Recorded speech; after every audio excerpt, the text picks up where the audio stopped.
Hi, beautiful Spiral Quest family. My name is Kanyini, and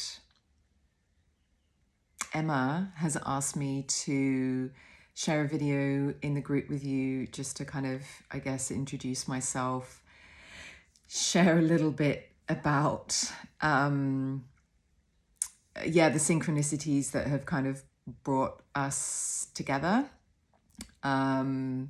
Just to give you guys a bit of context, I guess, and how I'll be connecting in with and supporting Emma and the activation of the breath anchor at Uluṟu over the next few days. So as you can probably hear, I'm originally from England. I grew up in a town called Frome in Somerset in southwest England, not that far from Glastonbury, Stonehenge, Avebury, and on the Somerset Wiltshire border, so crop circle country. But I've been living in Australia for the last 15 years. That's a whole nother story about how I ended up here, but it was a definite divine orchestration, we'll put it that way. I had a spiritual awakening at the end of 2012 in December during the 0 point portal, so between 12-12-12 and 21-12-12. The first 30 years or so of my life were not spiritual really in any way, shape or form, and my past life in this life I was working in the corporate world in high-level marketing, branding, strategic marketing and executional roles, six-figure salaries, working for massive brands and corporations like Virgin and Sky and the Times, etc. Became an entrepreneur in 2012, started a conscious branding and business coaching company, but then had my spiritual awakening at the end of 2012, 6 months after I started my first business. And that was when numerology came in. Again, another very long story, but the short version is one of my business coaching clients gave me 2 books on numerology as we were having a conversation about the number 2 apartment that she lived in and the vibration and the frequency that I could feel in that apartment versus the block that she lived in.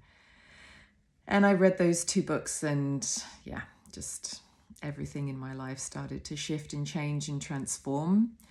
And then I had my first and only numerology reading in early 2013, cried through most of it, and just knew that I needed to dedicate a big chunk of my life to studying it and sharing the gift that is numerology, Pythagorean numerology, because it was explaining so much about my life, the themes of my life, the choices and decisions I'd made, when I'd made them, why certain things were happening, why my awakening happened when it happened. It was all in my numerological blueprint.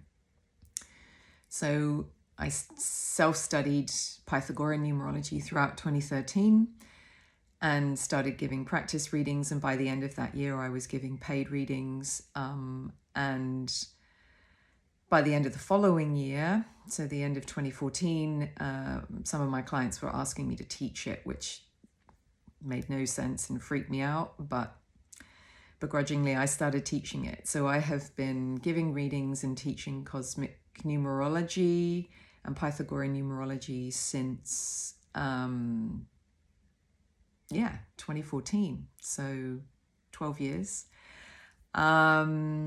It's completely and utterly changed my life.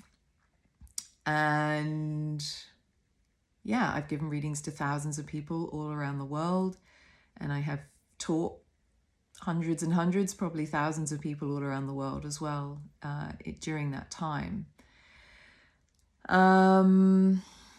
What else to share? That's kind of, and then there's cosmic numerology, which is a more expanded, more advanced version of Pythagorean numerology. It's rooted in Pythagorean numerology, but it is a much more expanded version of it, especially through the New Earth lens and filter, with the intention of offering knowledge, wisdom, information, help, support, guidance, to support people to be who they came here to be at a soul level, to be the most magnificent versions of themselves possible, and to be in service to the co-creation of heaven on earth and the new earth. So that's what cosmic numerology is, and what sets it apart from standard Pythagorean numerology that most of you will have probably come across is it acknowledges numbers 1 to 9 and the master numbers 11 to 33, which most numerologists do, but it also acknowledges master numbers above 33, so 44 to 99. And that's very important and very significant for me, because the 33 is Christ consciousness, but the 44 is Magdalene consciousness and Isis consciousness. So that's been kind of edited or left out or not been being included in a lot of the teachings and readings, and a lot of numerologists don't see or can't acknowledge or interpret or explain master numbers above 33. So that's one of the big expansion pack parts of cosmic numerology. I also connect numbers to stars and star systems as well. I've also been studying 13 star sign astrology since 2015, sidereal, true lifetime sky, whatever you want to call it, but acknowledging Ophiuchus, the sign of Ophiuchus, which is very important. It was removed by Ptolemy many, many years ago. It's a whole nother story, but Ophiuchus is important. It represents the divine feminine, the divine union. It represents the serpent. It represents the occult. Many, many, many important things. So I've been weaving 13 star sign astrology in with cosmic numerology, my teachings, my readings sometimes. And I've also been following the dream spell. Again, probably since 2016, I had a very big activation in 2016 in relation to the dream spell. For those of you that follow it, I'm a white solar mirror 178, and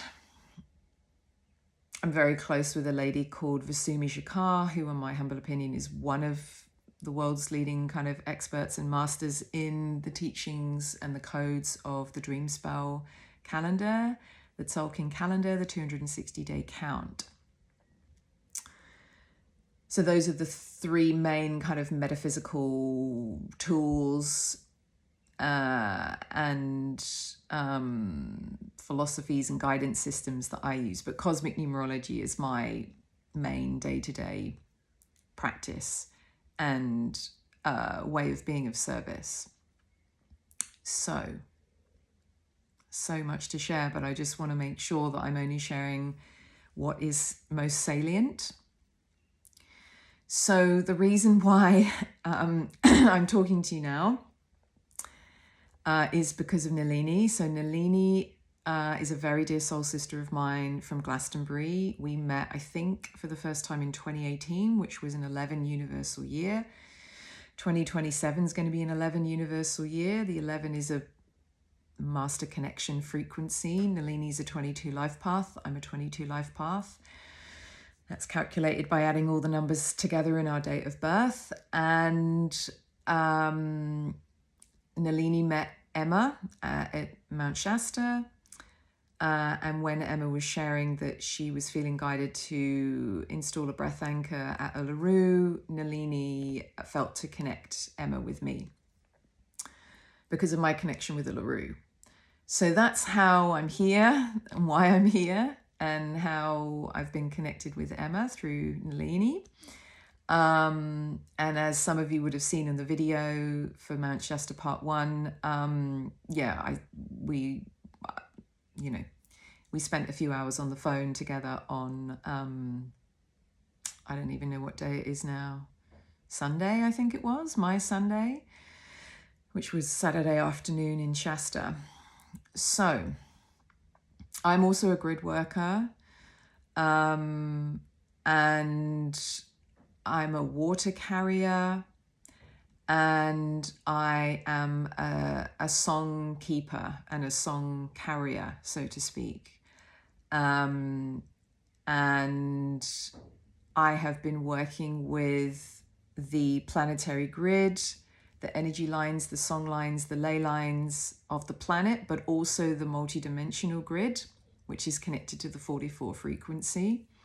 the cosmic, galactic, intergalactic grid that connects planet Earth to the sun and other planets and, you know, stars and other star systems across the cosmos. I am a classically trained soprano, so I'm a singer and songwriter, and I have been working with and walking alongside some very important original Indigenous elders, especially here in Australia, in the last decade or so. Not that I've sought any of that out, it's all just kind of come to me. And a lot of it is very connected to the dream spell as well, and the synchronicities that come when you track and follow the harmonic time connected to the dream spell. So, again, I'm just figuring out how to give you guys a really edited version of my story, because I could sit here for hours and share with you why I have a connection to Uluṟu. So, let me just tune in. So I was receiving guidance and synchronicities to go to Uluṟu for many, many years. I first arrived in Australia in 2011, and the synchronicities connecting to Uluṟu probably started around 2014. And I could have gone on many occasions, but I felt to wait because I did not want to go there as a tourist. And my guidance was I needed to wait for an invite from an original Indigenous elder that was on the ground there and a ceremony. The story is so big.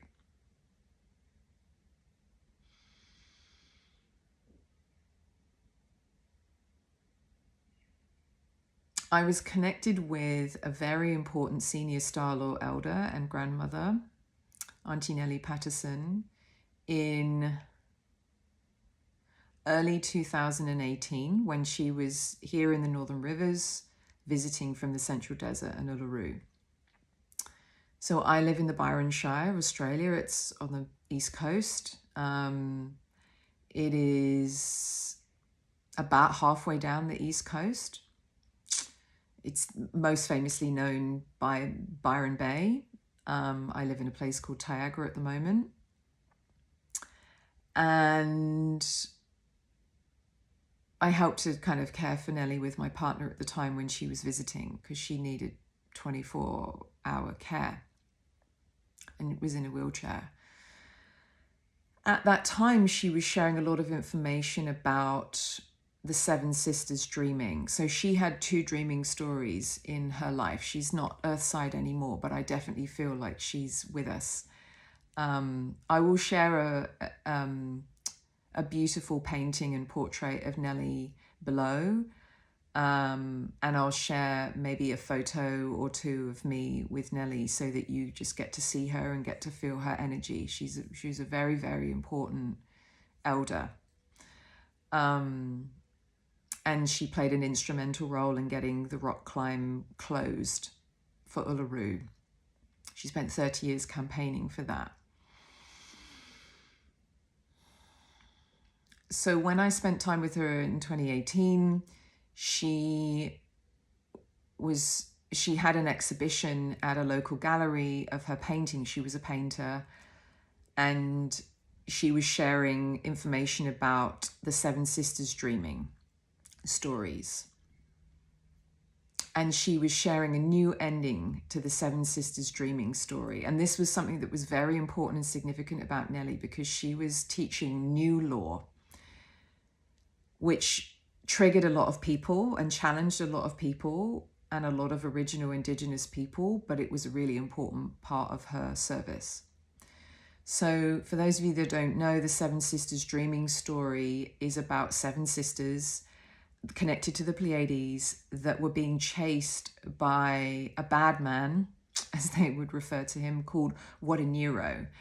And some people connect Uluṟu with Aldebaran, the star Aldebaran. Some people connect Uluṟu with Orion.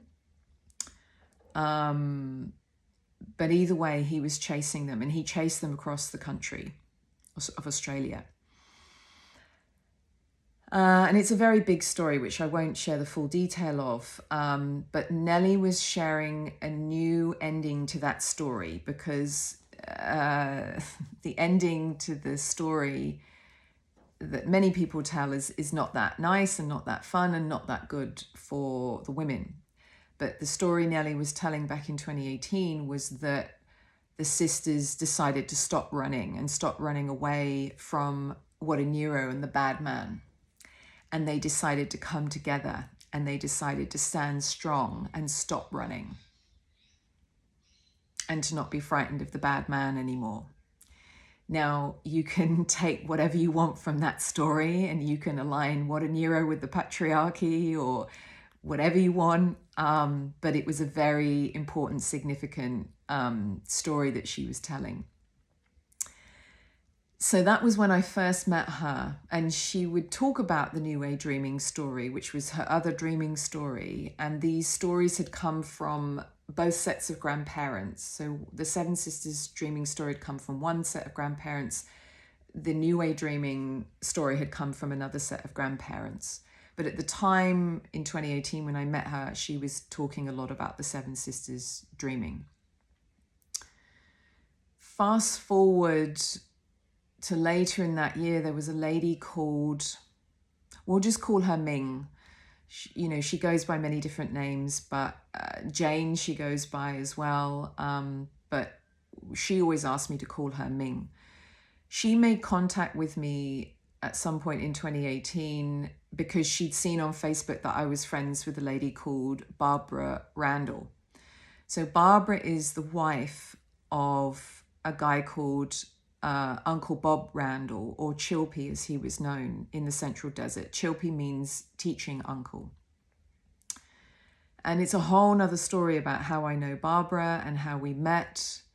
But my friend Iris connected me with Barbara almost exactly a year before I met Nellie up in the Sunshine Coast in 2017. And that was the first time I heard the Seven Sisters dreaming story.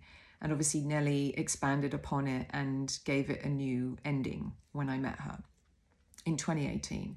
But Ming made contact with me because she saw that I knew Barbara, and she had been given permission by Uncle Bob to write a book, a children's book, about the Kanyini principles. And the Kanyini principles are connected to the Anangu, and the Anangu are the original indigenous custodians of Uluṟu and Katajuta. Uncle Bob he's not on planet Earth anymore either. He's not Earthside. He was a very important elder as well. He was part of the stolen generation. He was taken from his family and it took him many decades to find his way back home. But he was Nellie's blood cousin, but skin law brother. So in Australia, the original indigenous people have roles that are connected to skin law. So Nellie would refer to Bob as her brother. And Bob was sharing the teachings of Kanyini dreaming. Kanyini is an Anangu word which means unconditional love. Numerologically, it's connected to the 9.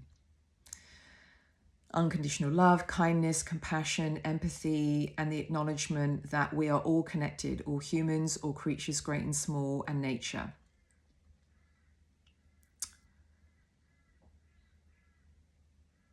So Ming made contact with me, told me that she was writing this children's book and asked me if I'd be able to spread the love for it. And I was like, yep, sure. Tell me when you've written the book.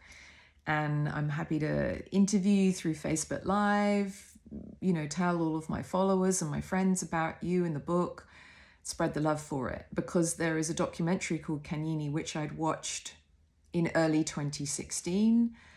And it was very affecting. It had lots of information about the stolen generation, the amount of people that were taken, the amount of people that were killed during the massacres. It was very upsetting.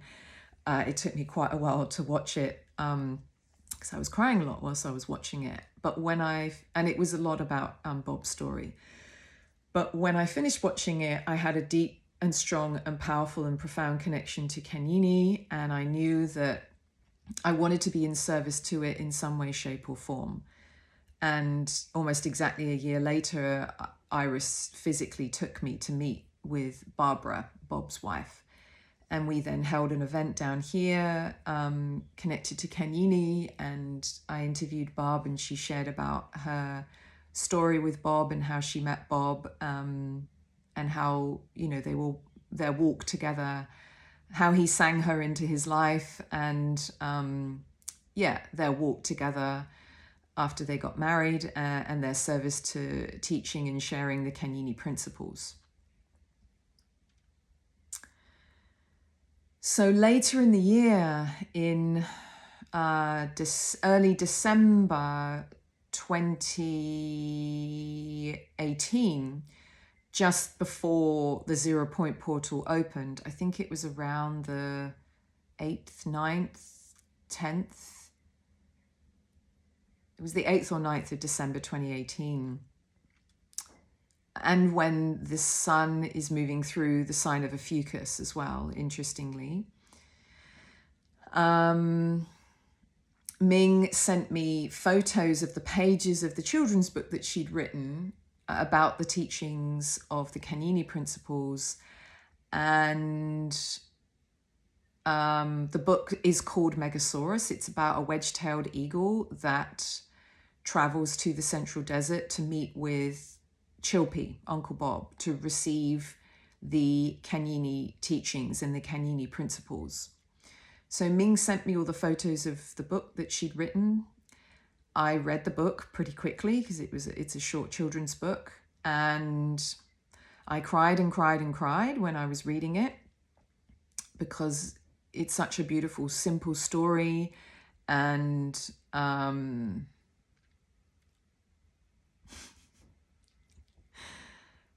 I was so happy that she had been able to capture the simplicity of the Kanyini principles in this beautiful book and story, and that it had Bob's blessing. So I was sending her voice messages back through tears. She ended up calling me and saying, okay, great, you've got it. You've got it. You understand it. Amazing. And as I was reading the book, I felt like I was maybe meant to write a song connected to how I was feeling. She then said to me, I feel like you're meant to write a song. So that was kind of double confirmation. And she said, I can feel Bob's presence right now. I feel this is really important that you write this song based on how you're feeling, the energy and the emotion in your body. And Bob was a singer-songwriter as well. And it felt like I was being given the song from him, actually. I just needed to receive it and channel it.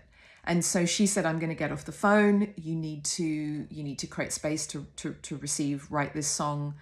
So I did.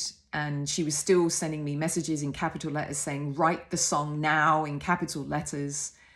And yeah, I just created the space. And I received the song word by word, line by line. I set my phone recording. I picked up my ukulele. I received the melody and the chords, and the whole thing was received in about 10 minutes. So that's how Kanyini came through and was given to me. I believe that I am now the song keeper and the custodian of that song, but I am here to teach it and share it with others. This is such a big story, and I'm really trying to condense it for you all. So that happened in December 2018.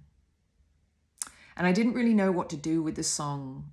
I was then invited to share it at the Cosmic Consciousness Conference in Uluṟu in January 2019, which I did not feel to attend because I didn't feel they were completely in integrity, and they were charging thousands of dollars for the event and were not paying the people that were helping to co-create the event. So that didn't feel true for me.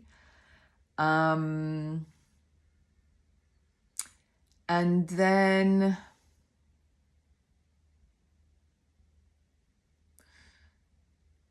I was connected back into Nelly towards the end of 2019 when I was back in the UK, living in Glastonbury,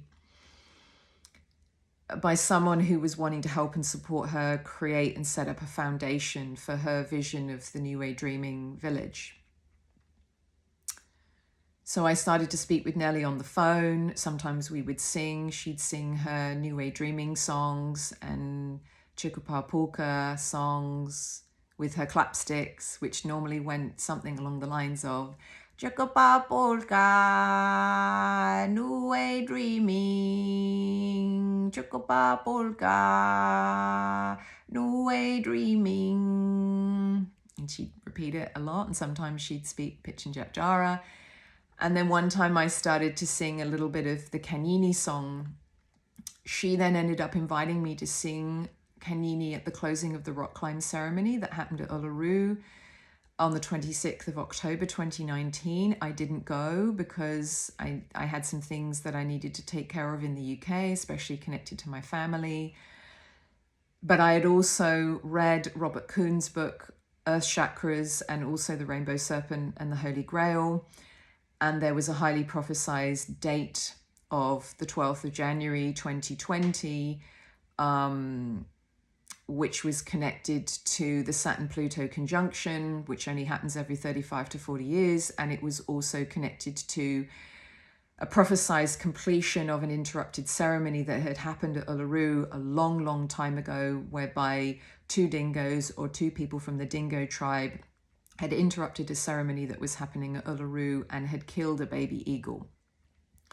So many of us were feeling guided to go to Uluṟu to be there for the completion of that interrupted ceremony and to heal that timeline. So I told Nelly that I was going to come to Uluṟu, but I wouldn't be there until January 2020. And I would also help her set up her foundation for the New Way Dreaming vision, because I had to be on the ground here in Australia.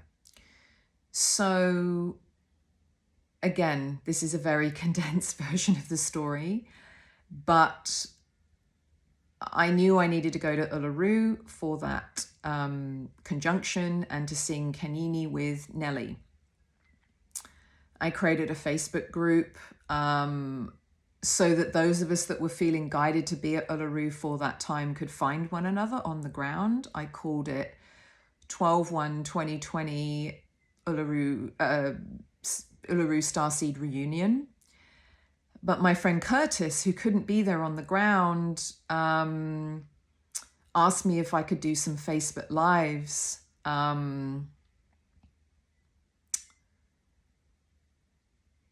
Which were transmissions of what was happening for people that couldn't be there.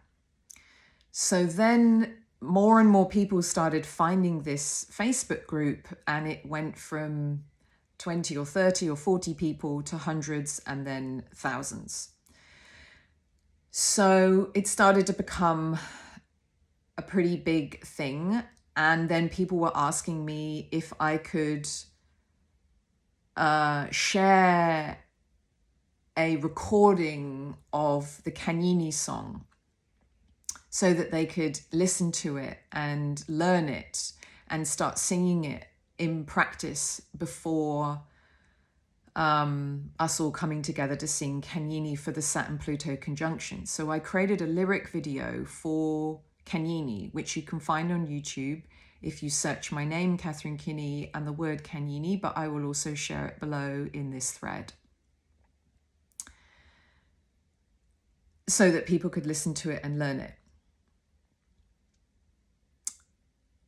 I landed in Uluṟu on the 10th of January 2020. I left the UK on the 7th of January 2020, the day after my mum's birthday. I find it very interesting that Emma's going to be arriving at Uluṟu on the 10th of June. And the gatherings that we were having with Nelly started on the 11th. And on the 11th, she shared paintings and stories about the Seven Sisters dreaming. And on the 12th, there was about 40 of us on the ground sat in circle with Nelly. On the 12th, she shared her dreaming stories and her paintings connected to the New Way dreaming. These Facebook Lives are no longer available and accessible on Facebook, but I downloaded them and recorded them for posterity. And I could potentially upload these recordings to YouTube if anyone in this group wanted to be able to watch those transmissions and get to connect in with Nelly, what she was sharing at that time, because I feel like it was very, very, very important, which is why I did the Facebook Live. And there were hundreds and hundreds of people watching from all around the world. So we sang Kanyini with Nelly for the first time. I think it was on the 12th of January. And she cried because it connected her in with Bob. And she kept saying, my brother, Bob. And she then would start talking about Kanyini and Chukupa Polka together. So Kanyini were the teachings of Bob, and the Chukupa Polka was her teachings. And the Chukupa it's connected to the dreaming and the creation stories and the dream time and what scientists now refer to as the quantum field. Polka means big. So Inma means ceremony, and Inma Polka means big ceremony. So the Chukupa Polka for Nelly were the very big, important dreaming stories that were very significant. And she was here to teach and share a lot of them. One of them is the Seven Sisters dreaming story, and one of them is the New Way dreaming story. And the New Way dreaming is the reclamation of, the reconnection with some of the old ways and the ancient knowledge and wisdom and information and culture and law, Uluṟu, not all but some, that has been forgotten, and bringing it into the here and now to blend the two with where we are now, to create the new way. That's the New Way dreaming. And that's what Nelly was all about. And we created a New Way dreaming foundation for her, and she was wanting to create a New Way dreaming village in the central desert of Australia in a place called Uluṟu, which is about 200 to 250 kilometers southwest of Uluṟu, and is a very, very sacred place for the women. There are some sacred places for the men, but it is predominantly a very sacred place for the women, the divine feminine. There are very sacred water holes there, and it's a sacred place for conception as well. So,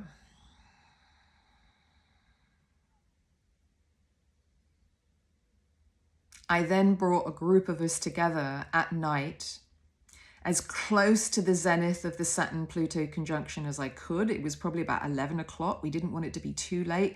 I think the actual time of the zenith of the Saturn-Pluto conjunction was 2:29 a.m.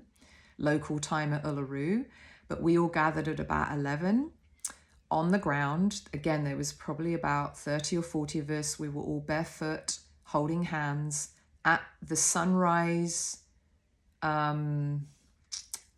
meeting place or viewing platform, which is where I'm going to be guiding Emma to be on Friday, the 12th of June, for sunrise and sunset, for us to come together for 2 global synchronized sings.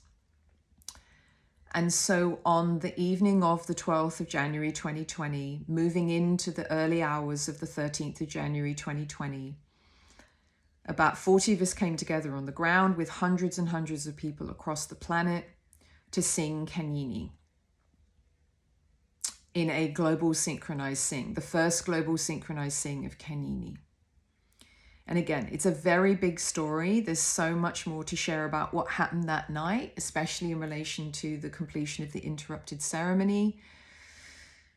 I won't share that right now, but it was a very, very, very big activation. And there were hundreds of other people at Uluṟu, all hosting their own gatherings as well, in a way that felt sovereign and true for them. But there were hundreds of people around the planet, some at sacred sites like Nalini, who was at the Chalice Well in Glastonbury in the World Peace Gardens, which is a location for the Divine Feminine, and where the Mary Line runs through. And there were some people in their back gardens and, you know, at home, or my parents were in the car eating their lunch in Cornwall listening to the song. Some were singing it because they knew it, some were listening to it.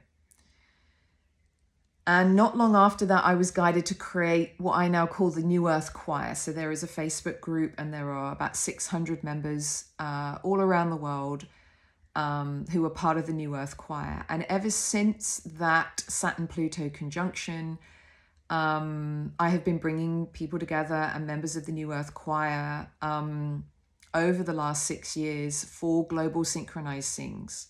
We had many of them throughout 2020 because there was some very, very significant planetary conjunctions that followed the Saturn-Pluto conjunction. There were 3 Pluto-Jupiter conjunctions, one in April, one in July, one in November. That actually happened, I think, on 11/11 that year.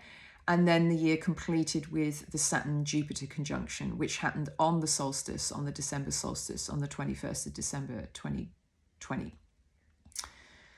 And there was another very big activation at Uluṟu connected with the Pleiades and the Pleiadians, and that was kind of initiated by and led by Stephen Evans Strong. And the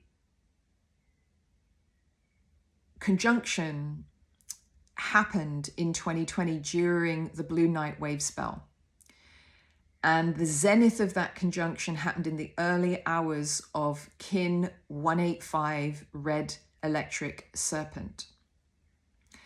Now, what is very interesting from a harmonic time perspective, based on the 260-day Solkin count and the dream spell calendar, today, Wednesday the 10th of June, 2026, is the first day of the blue night Wavespell,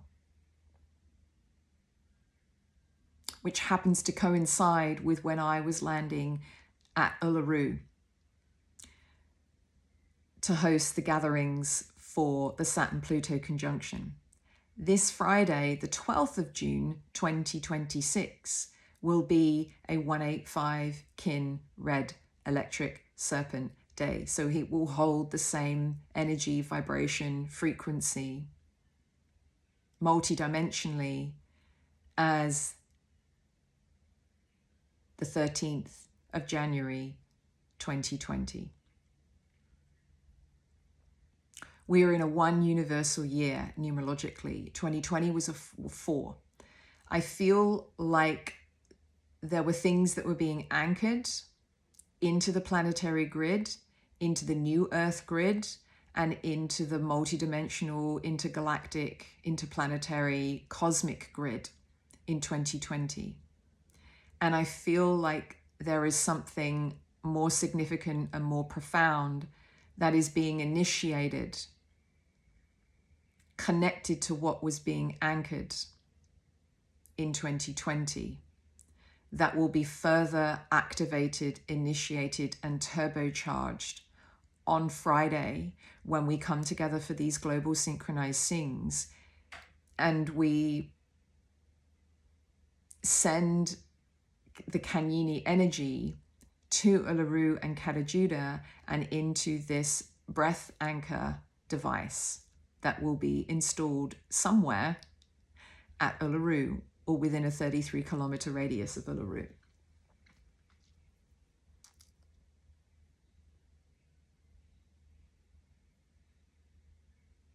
The other thing to share is that the key themes of the Blue Night Wavespell are connected to abundance, the abundance, dreams, the dreaming, the dream time, the quantum field, and intuition. These are the 3 main themes that are connected to the Blue Night Wavespell. The Blue Night Wavespell is also the occult within my 178 white solar mirror kin glyph. I spoke with Vasumi just yesterday, and she confirmed to me that the occult is connected to like our gifts, where our gifts lie. So my gifts lie connected to the blue night wave spell based on my kin, my 178 white solar mirror kin. There are always very interesting activations that happen for me during the blue night wave spell or a blue night day. And I had quite an interesting dream. I think it was the morning of maybe the day when Nalini made first contact with me on Sunday, whereby I dreamt that I was singing Kanyini in a school to lots of original indigenous children. And one of the places that Iris has suggested the device maybe be installed or placed is in a local school that is, I think, within a 30-kilometer radius of Uluṟu. I have no idea where it will be placed or end up or land. But that's quite interesting, especially given that we're in a 7 universal month.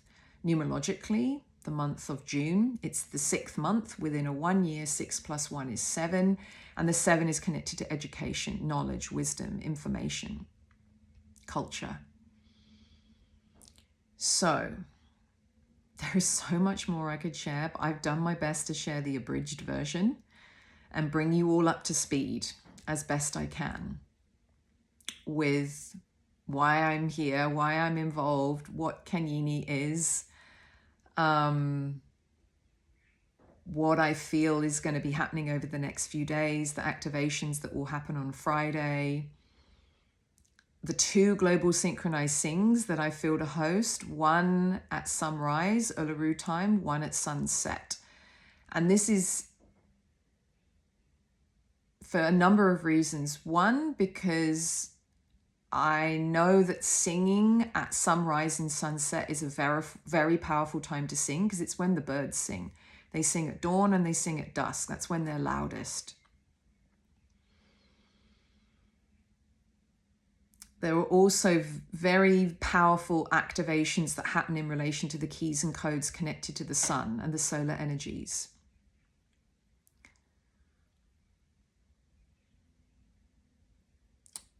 It's also very helpful to host Facebook Lives at that time, because in the morning here in Australia, it's a good time for North America to connect in.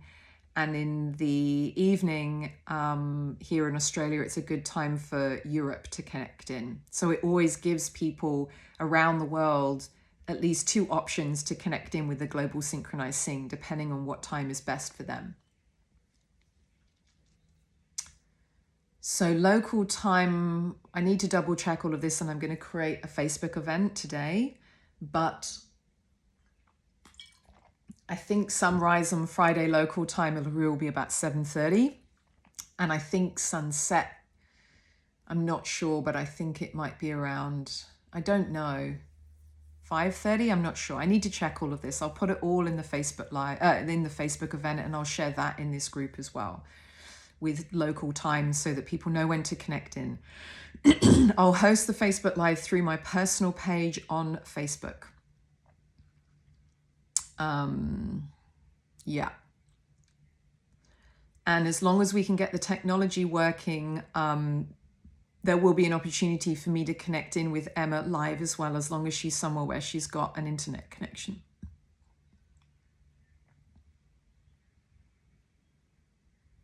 The other thing to share with you all about what was acknowledged in relation to what happened as a result of the completion of the interrupted ceremony is that the understanding is that there was the reconnection of the cosmic solar umbilical cord of Earth from Uluṟu, which is acknowledged by many to be the solar plexus of the planet from an Earth chakra perspective.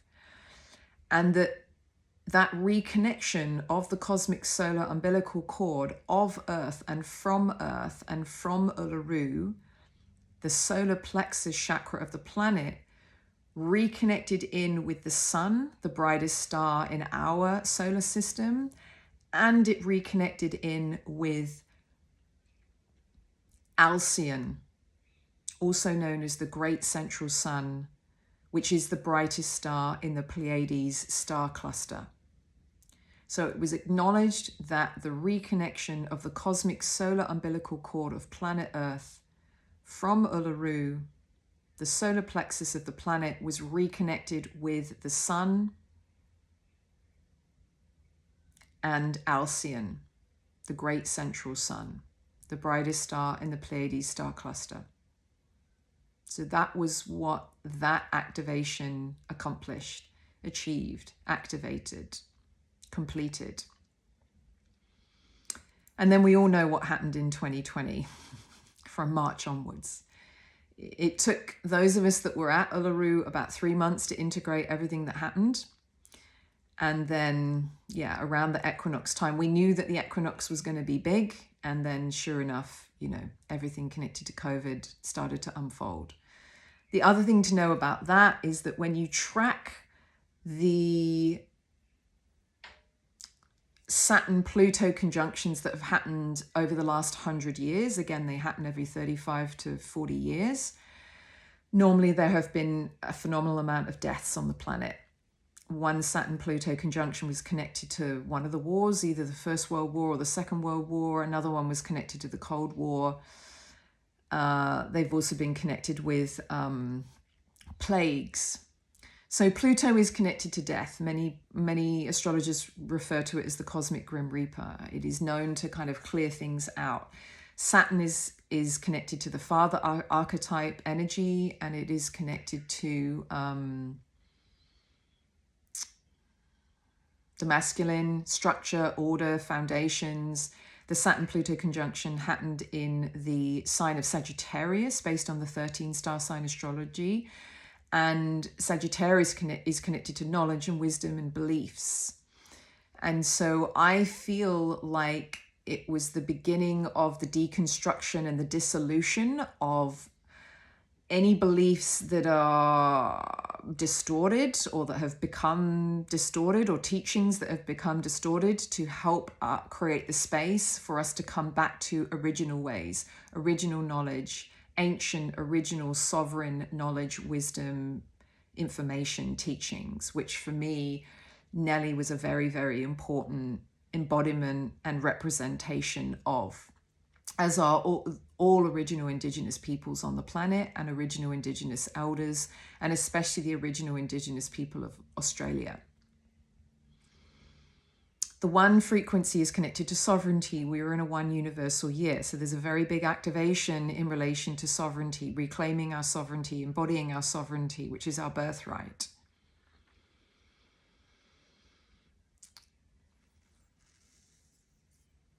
But when Saturn and Pluto come together, it can represent the dissolution and the destruction of structures, traditions, foundations that are no longer serving us for the highest good.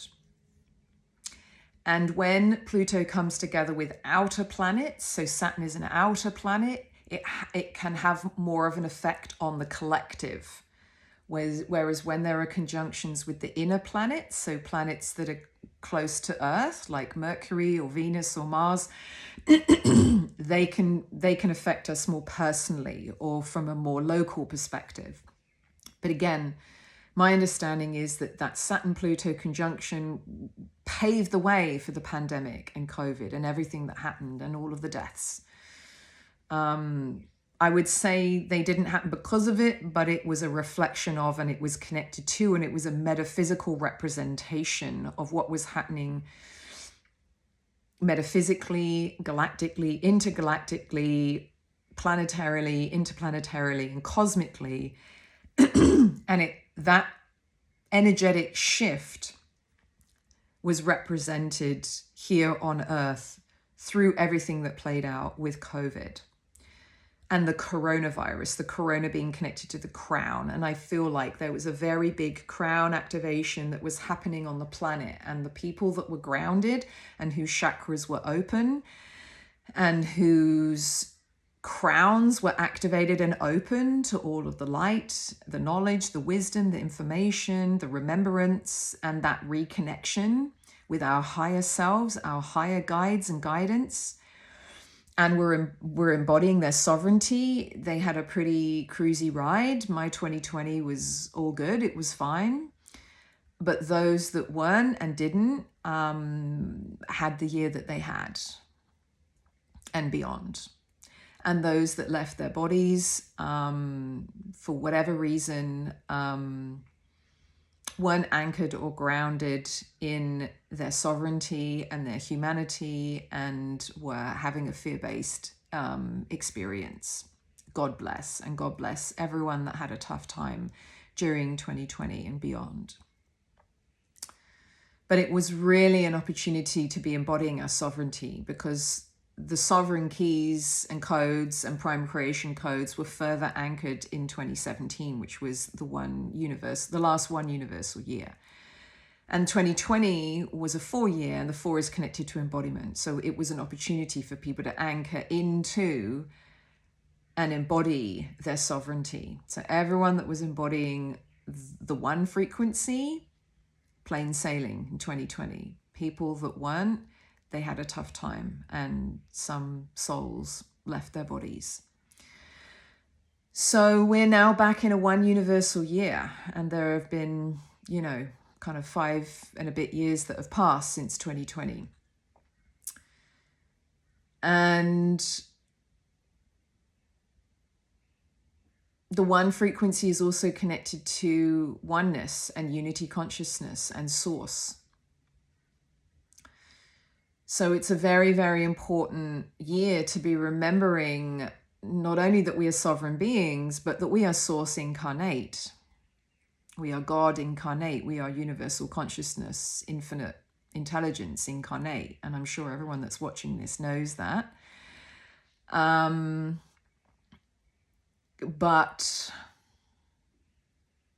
not everyone has remembered that.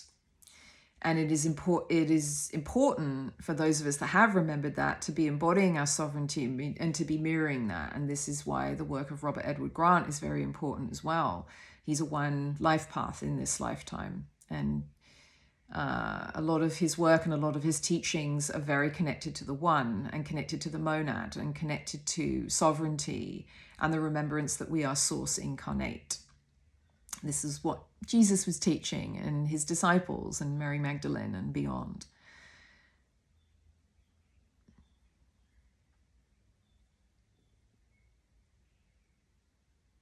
And when we remember that we are God incarnate,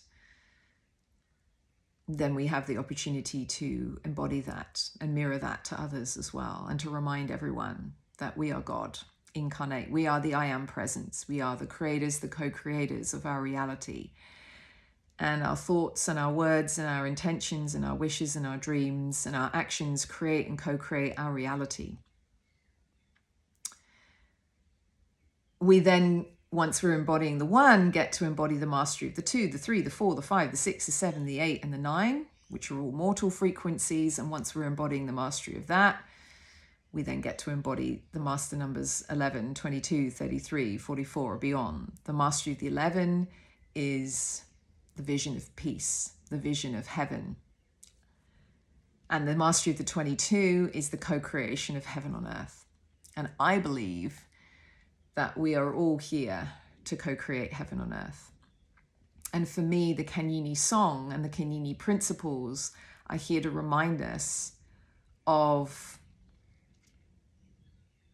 our sovereignty, to take responsibility for ourselves, to love one another, to love all humans, to love all creatures great and small, to love planet Earth, to love the land, to love the nature, and to be connected in with our humanity and our spirituality as well.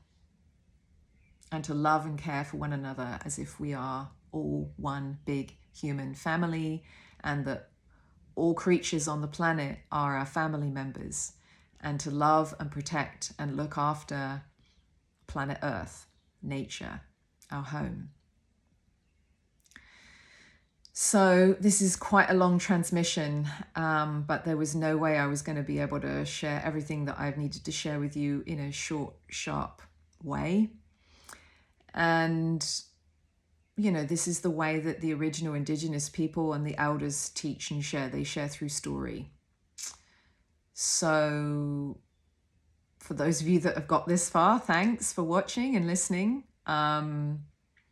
I look forward to collaborating and co-creating with you all. As I've been recording this, I'm thinking that maybe I'm meant to upload this to YouTube as well, so that I can share it online for the members of the New Earth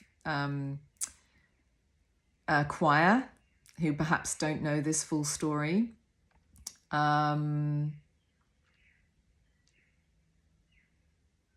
Because it's an important one and it gives a lot of context to a lot of things. But for those of you that are watching and wish to join the New Earth Choir, you're very welcome. For those of you that want to learn Kanyini, thank you. For those of you that want to sing it, thank you. And yeah, I will be hosting 2 Global Synchronized Sings on Friday the 12th of June, 2026. We'll be connecting in with Emma on the ground at Uluṟu with the breath anchor device to spread, with the intention of spreading more peace and love and harmony from that device. One of 8 devices that are being installed on the planet. One's already been installed in the UK, one's been installed in Mount Shasta, 2 have been given to Robert Edward Grant. That's 2, 4, 1 will be installed at Uluṟu, and there's another 3.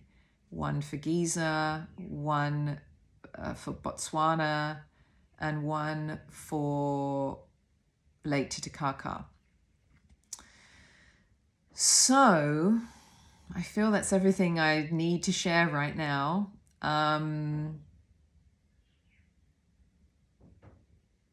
For those of you in the Spiral Quest group, I'll share other links below.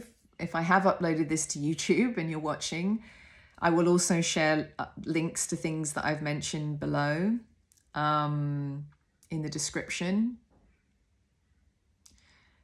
And this feels like a very important, significant time. And it feels like this activation that's going to happen at Uluṟu on Friday is very important and very significant for Uluṟu, for the Anangu, for Kanyini, for the solar plexus of the planet, for our individual solar plexus, for the sun, for the great central sun, for the Pleiades, and beyond. Thanks for watching. I'm sending you all so much love from the Byron Shire of Australia, the Northern Rivers, Niagara. Also, this area referred to as the Rainbow region, and the land of the first light, Bunjalan country. Sending you love and blessings. Bye.